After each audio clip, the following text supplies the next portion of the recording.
13, em nome de Jesus.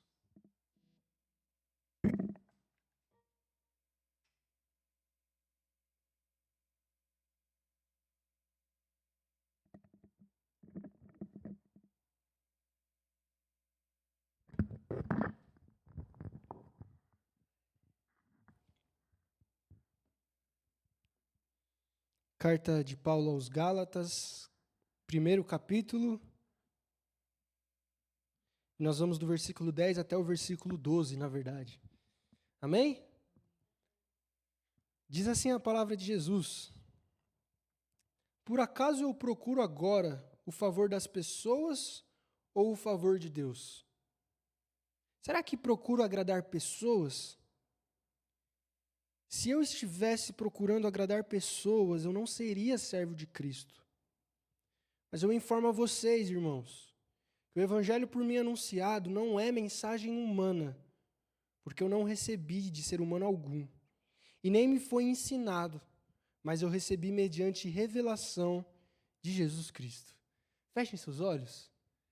Senhor nosso Deus, muito obrigado, Pai, por esse momento onde a gente vai refletir acerca do texto sagrado, texto bíblico, que foi inspirado pelo Senhor, e que esse texto venha falar com os nossos corações, que esse texto venha transformar quem nós somos e que sua palavra continue sendo poderosa para a salvação das nossas almas. Não deixe que nenhuma distração, não deixe que Satanás roube a semente, não deixe que as preocupações da vida sufoquem e nem que problema algum venha nos tirar do foco do reino, mas que no nosso coração o Evangelho seja essa semente que dá fruto, que produz maturidade, que produz um Evangelho sendo propagado com alegria, com paz e com verdade. Que as nossas vidas sejam entregues à sua soberania, à sua vontade.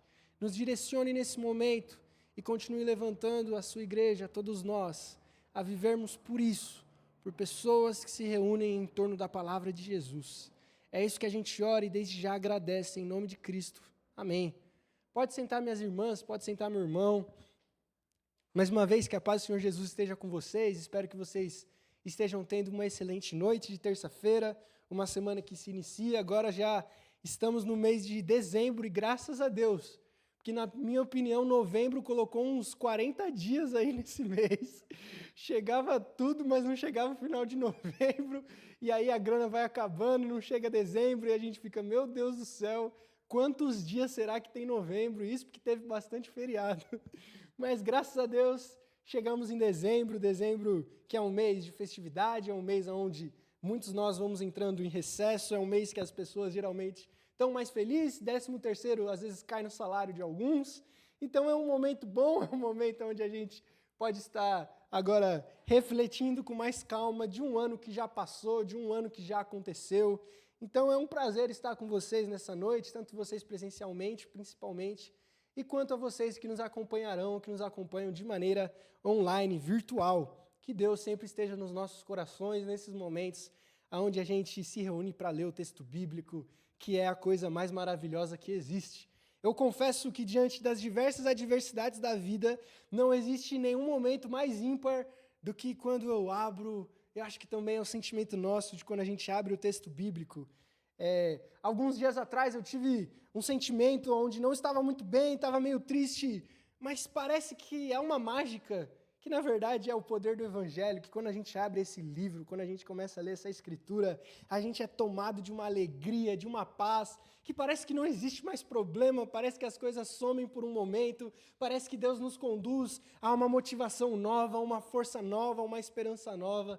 Por isso que esses momentos sempre sejam através da unção de Cristo, onde Ele vai renovando o nosso coração. E por isso, nessa noite, a gente vai refletir nesses próximos minutos sobre esse evangelho que é inegociável.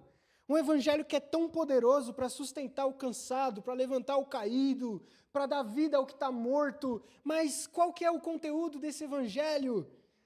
Será que esse evangelho ele é afetado por culturas? Será que esse evangelho ele é mudado de acordo com quem está falando? E uma das principais perguntas que muitos fazem sobre a Bíblia, principalmente os céticos, é a seguinte: será que a palavra de Deus ela é imutável, ela é eterna e perfeita para todos os povos, em todas as culturas e para todo sempre? Ou será que a palavra de Deus ela é condicionada a determinado tempo, a determinada cultura e a determinado povo? Isso é extremamente importante de entender. Porque se a gente for por essa segunda linha, a gente vai entrar numa teologia chamada de teologia liberal, do qual interpreta a Bíblia não sendo só a vontade de Deus a nós, mas a Bíblia como sendo algo que contém a palavra de Deus e não que é a palavra de Deus.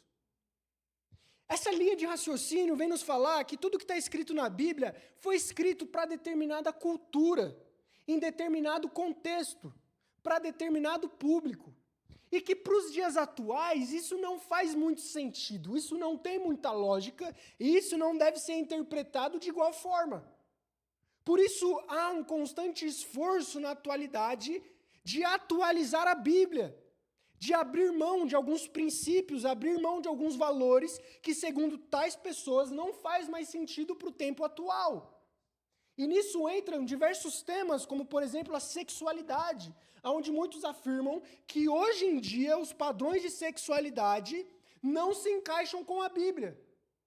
E, em vez da gente abrir mão dos nossos padrões, a gente atualiza a Bíblia para ela ser confortável aos nossos. E isso é em tudo, é sobre sexualidade, é sobre padrão, é sobre política, é sobre diversas coisas, onde as pessoas veem o Evangelho como algo maleável.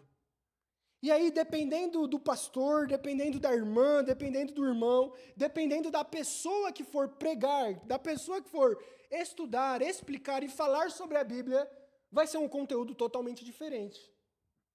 Mas será que o Evangelho permite isso? Será que o Evangelho, de fato, ele é maleável? Será que a palavra de Deus realmente está condicionada ao tempo, à cultura ou às pessoas? Por isso, nessa noite, a gente vai caminhar pela linha de raciocínio de que a Bíblia é a palavra de Deus. E por ela ser a palavra de Deus, ela é imutável, ela é perfeita. E não é a palavra de Deus que está condicionada aos homens, mas são os homens que estão condicionados à palavra de Deus. É a palavra de Deus que é a regra universal para direcionar o que fazemos ou deixamos de fazer. E não as nossas vontades que condicionam o que a palavra de Deus deve ou não ser para a época. É a palavra, o Evangelho de Deus verdadeiro, que não deve ser acrescentado nada e nem retirado em nada, que é o Evangelho poderoso de Jesus Cristo para a salvação. Por isso, qualquer acréscimo, qualquer retirada, deixa de ser o Evangelho e passa a ser uma mensagem humana. Porque se Deus ele é perfeito, se Deus ele sabe de todas as coisas, e se Deus é todo poderoso, tudo o que ele fala serve para todas as gerações, de todas as épocas, de todos os tempos, e é a verdade absoluta para sempre. E é justamente dentro disso, é justamente sobre isso que Paulo fala aos Gálatas no primeiro capítulo. Paulo aqui ele vai começar a fazer uma defesa do Evangelho, de que o Evangelho ele é inegociável, que o Evangelho é a palavra de Deus que não deve ser alterada em nenhuma hipótese por qualquer pessoa que seja. Porque era justamente isso que estava acontecendo nas igrejas da região da Galácia, onde Paulo escreve a carta aos Gálatas.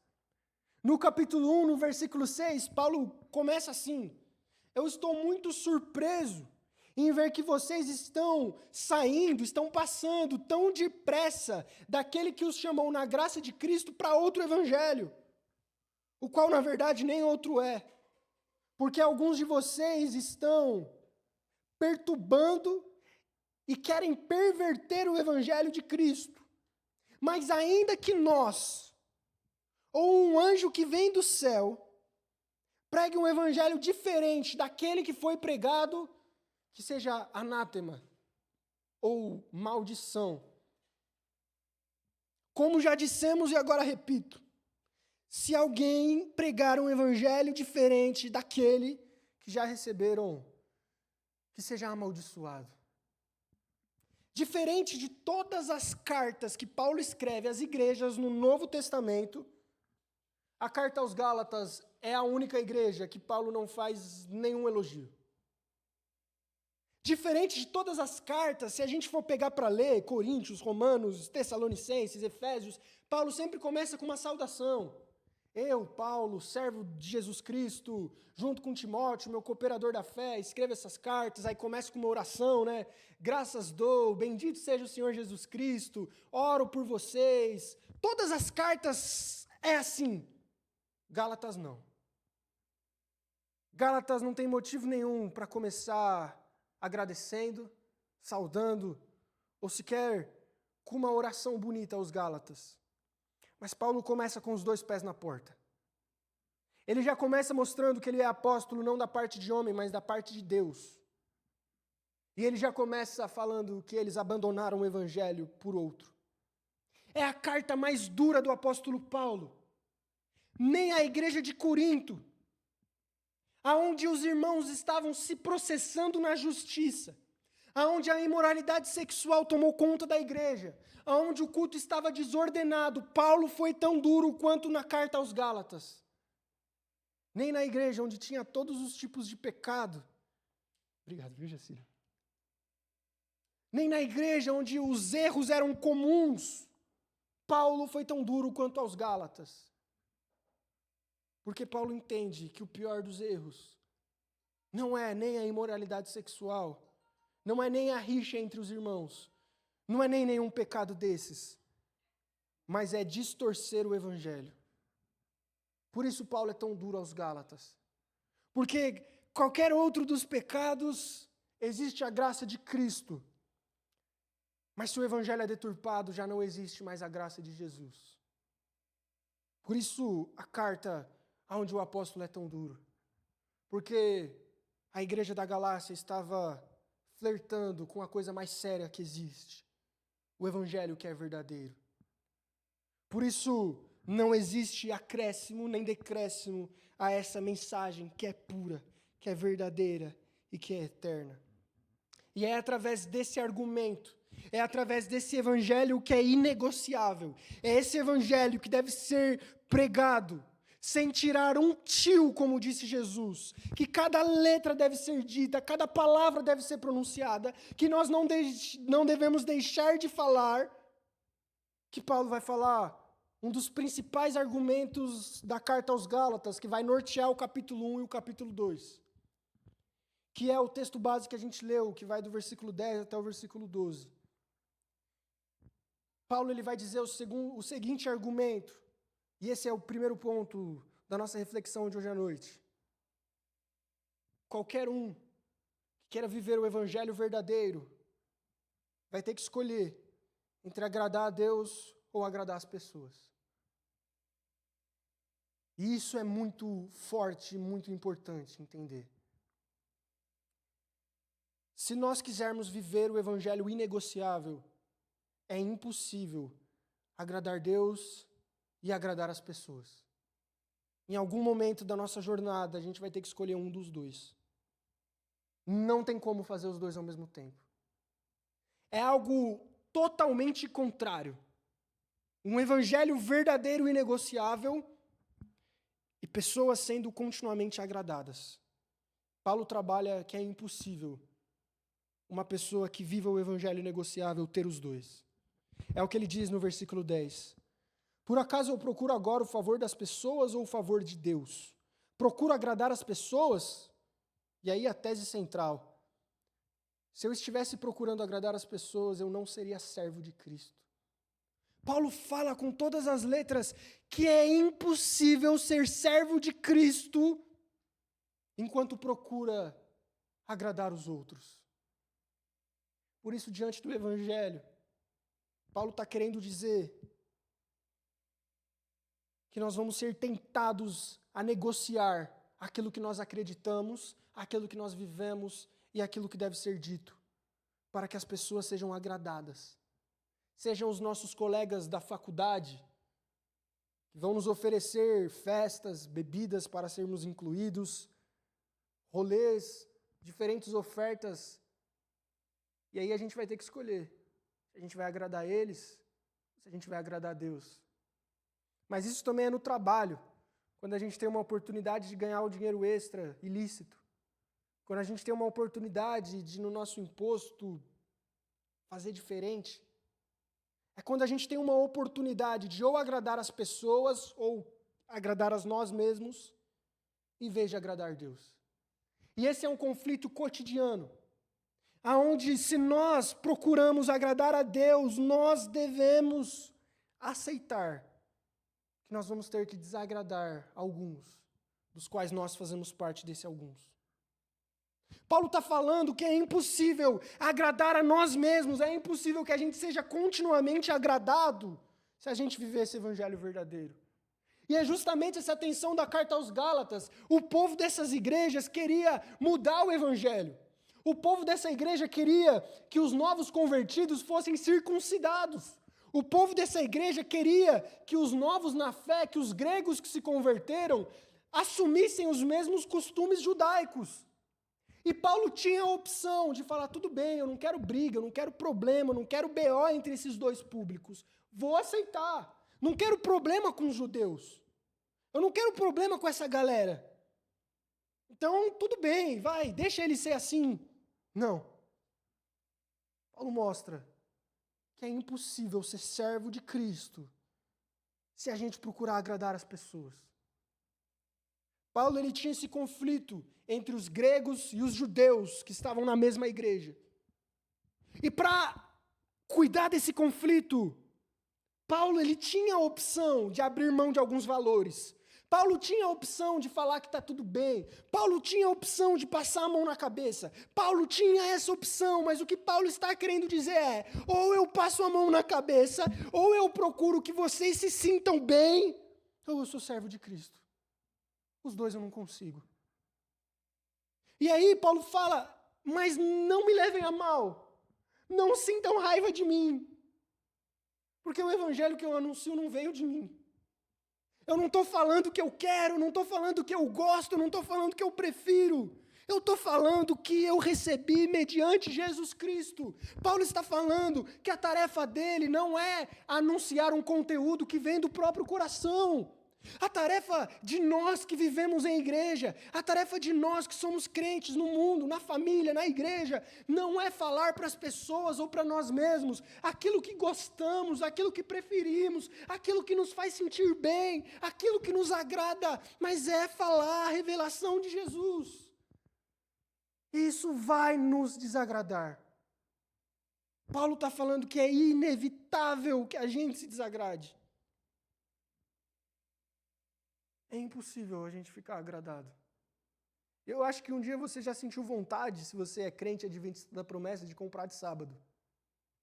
Ou de fazer alguma coisa assim, com certeza. Uma coquinha gelada, seja o que for. Às vezes dá necessidade, às vezes dá vontade. Tomar um açaí quando está calor. E desagrada, muitas vezes, lembrar que não pode. Mas o que a gente faz? A gente fala que está tudo bem ou fala que desagrada e ponto final? É a nossa opção de ou viver um evangelho verdadeiro, que vai nos desagradar muitas vezes, vai desagradar os outros muitas vezes, ou a gente vai fazendo pequenas concessões para formar o evangelho ao nosso caráter. Eu tenho certeza que talvez você já pediu um lanche e veio bacon. E aí você podia comer aquele lanche, provar aquele negócio crocante. Mas se tu cresceu adventista da promessa igual eu cresci, a gente sabe que não pode, cara. E sabe que agradaria muito comer, às vezes, não sei se você já teve vontade, já passou na timeline, no anúncio, Coco Bambu, que é um restaurante famoso. E aí ele tem aqueles camarões empanados, parecem ser maravilhosos. Talvez você já tenha tido vontade. E agradaria muito você provar um negócio desse. Mas você acredita que a abstinência faz parte do evangelho, e você se desagrada com isso. Porque o evangelho não é sobre a gente ser agradado. O evangelho é sobre a revelação de Jesus Cristo. Por isso, muitas vezes, a gente é exortado pela palavra de Deus, como Hebreus fala, de um pai que nos corrige, nos exorta porque nos ama. Porque acima dos nossos confortos, das nossas preferências, existe a noção de que a gente é escravo de Cristo. E isso é o que nos une a Deus. Por isso, em primeiro lugar, Paulo ele vem argumentar na carta aos Gálatas que ou nós agradamos a nós mesmos, as pessoas, ou a gente agrada a Deus. Os dois ao mesmo tempo é impossível. Mas Paulo, ele não fica só na teoria, e por isso eu gosto tanto desse apóstolo. Paulo, ele vai dar um exemplo prático de que ele fez isso que ele falou. E de que é possível fazer isso mesmo numa situação desfavorável. E esse exemplo vai continuar no capítulo 1 e no começo do capítulo 2. Eu quero ler com vocês essa história, porque essa história, gente, é uma história extraordinária da Bíblia. E aí, ele vem começar a falar que ele era extremamente perseguidor, que ele vivia de forma violenta contra Cristo, mas Deus separou ele antes de nascer por graça, e agora ele se tornou pregador para os gentios. E aí ele fala, a partir do versículo 16, para que eu pregasse entre os gentios, eu não fui imediatamente consultar outras pessoas, nem fui a Jerusalém para me encontrar com os que eram já apóstolos antes de mim, mas fui para as regiões da Arábia e voltei. Outra vez fui para Damasco. E só passado 3 anos fui para Jerusalém para me encontrar com Pedro e fiquei 15 dias com ele. Eu não vi outro dos apóstolos a não ser Tiago, irmão de Jesus. Ora, a respeito do que estou escrevendo a vocês, afirmo diante de Deus, e não estou mentindo. Depois fui para as regiões da Síria e da Cilícia. E eu não era conhecido pessoalmente pelas igrejas da Judéia que estão em Cristo.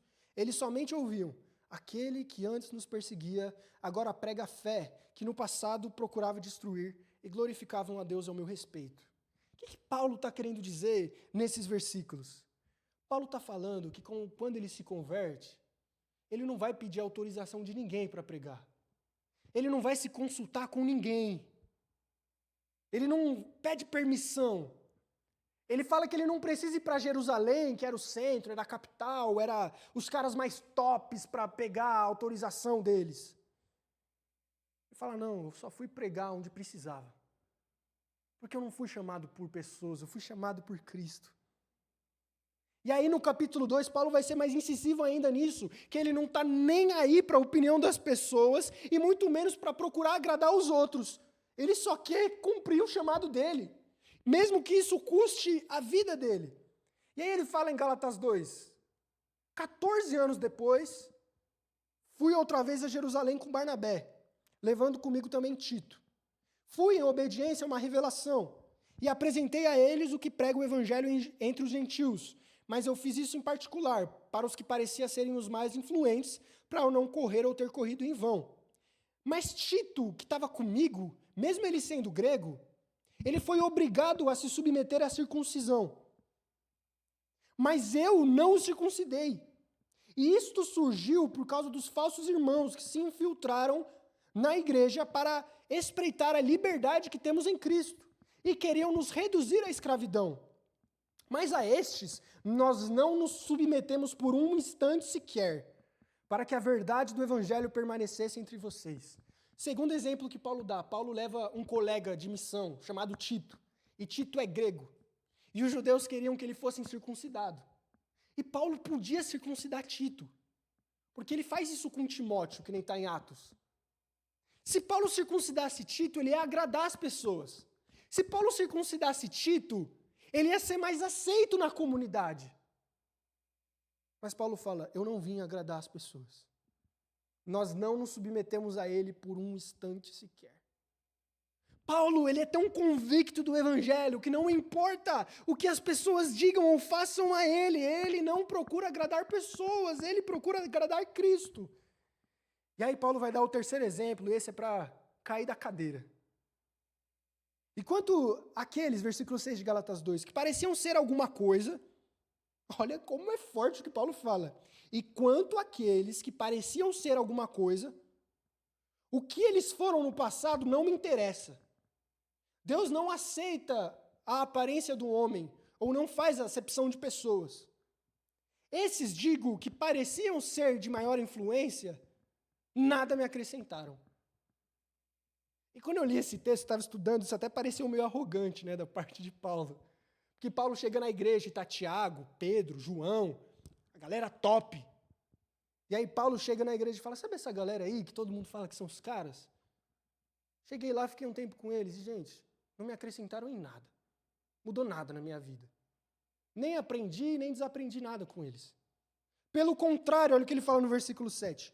Quando viram que me havia sido confiado o evangelho da incircuncisão, assim como Pedro foi confiado o evangelho da circuncisão, pois aquele que operou eficazmente em Pedro para o apostolado da circuncisão, também operou eficazmente em mim para com os gentios.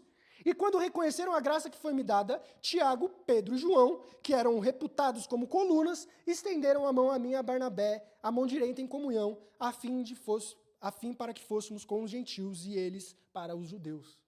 Então olha o que Paulo está querendo argumentar. Quando eu me converti, eu nem fui pedir permissão para esses caras top. Porque eu não preciso disso para ser servo de Jesus Cristo. Porque eu não ligo para agradar as pessoas, eu ligo para cumprir a missão que Deus me confiou. Depois ele fala, eu tinha a oportunidade de circuncidar Tito, para que as pessoas fossem agradadas, mas eu não fiz isso. E embora eu tivesse desagradado eles, eu fiz isso de propósito, porque a minha missão não é agradar as pessoas. E aí ele fala, depois eu fui para os caras mais inteligentes que tinham na época da igreja de Jerusalém. Pedro, Tiago, João, toda essa galera que ficou com Jesus, que curava e fazia tudo, mas eles não me acrescentavam em nada. Pelo contrário, eles reconheceram, em outras palavras que Paulo está querendo dizer, que eu era tão bom quanto eles, e me enviaram para os gentios e ficaram para os judeus. O que Paulo está querendo dizer é que o evangelho nos equipara a todas as pessoas. Independente da experiência, do conhecimento, da faixa etária, não existe diferença do evangelho. Assim como Pedro era o cara, Paulo está querendo dizer na carta que ele é tão cara quanto Pedro. Não é porque Pedro prega mais tempo que Paulo é menos. Na verdade, Paulo fala o contrário. E o quarto e último exemplo, para concluir a mensagem, é quando Paulo faz a maior loucura do ministério dele. No versículo 11 até o versículo 14, diz assim, quando, porém, Pedro veio a Antioquia, eu o resisti face a face, porque ele havia se tornado repreensível. De fato, antes de chegarem algum da parte de Tiago, ele comia com os gentios. Quando, porém, esses da parte de Tiago chegaram, ele começou a se afastar dos gentios e, por fim, se separou, tendo medo dos judeus, dos da circuncisão. E também os demais judeus se fizeram hipócritas juntamente com ele, a ponto do próprio Barnabé ter se deixado levar pela hipocrisia deles. Quando, porém, eu vi que eles não procediam corretamente, segundo a verdade do evangelho, eu disse a Pedro, na presença de todos, se você, que é judeu, vive como gentio e não como judeu, por que quer obrigar os gentios a viverem como judeus? Cara, isso é uma loucura você imaginar essa cena. Pedro, só para a gente lembrar, ele é o cara. Os católicos falam que Pedro é até o primeiro papa. Pedro é aquele que Jesus olhou e falou, cara, pastorei o meu rebanho. Você vai ser o principal da igreja. Você vai ser a coluna da igreja. Pedro é o cara mais respeitado. Pedro é o apóstolo que, no meio dos 12, se levanta para pregar em Atos 2. E batiza e se converte 3.000 pessoas. Pedro é o primeiro cara a levar o evangelho aos não-judeus, quando ele leva o Espírito Santo a Cornélio. Pedro é o primeiro cara que tem influência na igreja. A sombra de Pedro curava. Pedro levantava aleijado com a mão. Pedro era o cara da igreja, gente. E aí Paulo, que acabou de chegar, que ainda não fez nada, chega para Pedro e chama ele de hipócrita na frente de todo mundo. Cara, isso é muito doido. Se a gente fosse colocar no ambiente da promessa, imagina que tem um seminarista que acabou de chegar no seminário, aí olha para o presidente da igreja, no meio da Assembleia Geral, onde tem todos os líderes, e olha, você é um hipócrita. Mano, o que você acha que aconteceria com esse seminarista? O que você acha que o presidente faria? Nada contra o nosso, né? Só uma alegoria. A verdade é que, como eu já escutei em algumas reuniões, não a mim, mas de histórias que contei, e a mim já aconteceu. Quem é você mesmo? Você chegou aonde? Você veio de onde? Não, ué. Ele nem te conhece, moleque. Baixa a bola, pô. Por quê? Porque a gente é carnal, gente. A gente se apega à humanidade. A gente se apega à carnalidade. A gente se apega aos nossos status, à nossa hierarquia, à nossa experiência. E tudo que Paulo está argumentando em Gálatas 1 e 2, que a gente está refletindo, não é que tudo isso é inútil, mas que mais do que tudo isso, o que importa é o conteúdo do Evangelho. Por isso, se uma criança de 5 anos pregar o Evangelho verdadeiro, ele tem tanto poder e tanto impacto do que um pastor pós-doutor que está há 70 anos no ministério, porque o Evangelho é a verdade de Deus poderosa.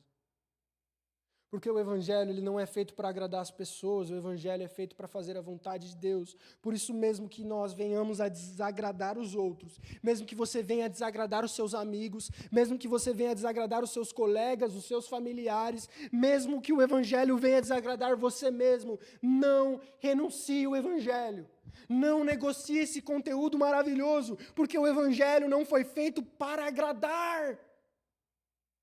É o que Paulo falou. Seja quem for, se estiver fazendo algo errado, merece repreensão. E o mais maravilhoso é que Pedro, como alguém que viveu o Evangelho, não falou nada contra Paulo. Na verdade, quando Pedro vai escrever a sua carta, ele chama Paulo de irmão e fala que o Paulo escreve é inspirado pelo Espírito Santo, como um coração manso. Por isso eu quero concluir dizendo que nós que temos o coração manso, em primeiro lugar, podemos ser como Paulo. Pessoas que não se preocupam em agradar as pessoas, mas se preocupam com o conteúdo do Evangelho. Por isso mesmo que nós estejamos sendo desagradados, a nossa pergunta não é o que nós precisamos para sermos felizes, mas a pergunta é: o Evangelho verdadeiro tem sido exposto? Nós temos vivido o verdadeiro Evangelho? Porque se o verdadeiro Evangelho, sendo exposto e sendo vivido por nós, não for suficiente, nada nunca será. Se a gente precisar de mais alguma coisa para ser agradado, além do Evangelho perfeito de Cristo, nunca seremos felizes. Porque o Evangelho, do qual não há outro, não deve ser acrescentado e diminuído, deve ser o bastante para a nossa alegria, para a nossa felicidade, para a nossa paz e para a nossa missão. Em segundo lugar, podemos ser parecidos com Paulo, porque nós não devemos nos preocupar com o que as pessoas acharão da gente. E eu sei que é difícil fazer isso. Eu sei que é difícil viver o Evangelho num contexto desfavorável. Eu sei que é difícil viver o Evangelho numa faculdade onde ninguém é crente e todo mundo vai se afastar de você. Eu sei que é difícil viver o Evangelho num trabalho onde é injusto. Eu sei que é difícil viver o Evangelho num ambiente onde pessoas não te respeitarão. Mas não importa. Apenas viva o Evangelho que você foi chamado a viver. Porque o Evangelho que você vive não é para agradar os homens, é para agradar a Cristo. É para falar o que deve ser falado, é para viver o que deve ser vivido, independente dos contextos. Mesmo que Pedro, mesmo que o maior, mesmo que seja quem for, viva o Evangelho. Mesmo que tenha pressões sociais, mesmo que tenha pressões familiares, mesmo que tenha pressões de si próprio, não renuncie o Evangelho, como Paulo não renunciou. Em outro lugar, podemos também ser como Pedro, que recebem a repreensão, mas não retrucam com carnalidade, aceitam porque entende que o Evangelho está amadurecendo pela graça. Pedro não discute com Paulo porque Pedro sabia que ele estava errado. Pedro não discute com Paulo porque ele é alguém que foi transformado pelo Evangelho verdadeiro. E quando nós estamos no Evangelho, somos repreendidos, exortados, estamos errados, a nossa postura é fazer como Pedro faz. Esse Paulo fala coisas maravilhosas. É um homem de Deus. E graças a Deus, porque Paulo falou isso para mim. Por isso que nós possamos viver na nossa semana vivendo esse Evangelho negociável, gente.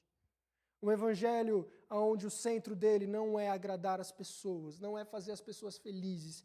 E por isso, eu vou pedir para vocês ficar de pé.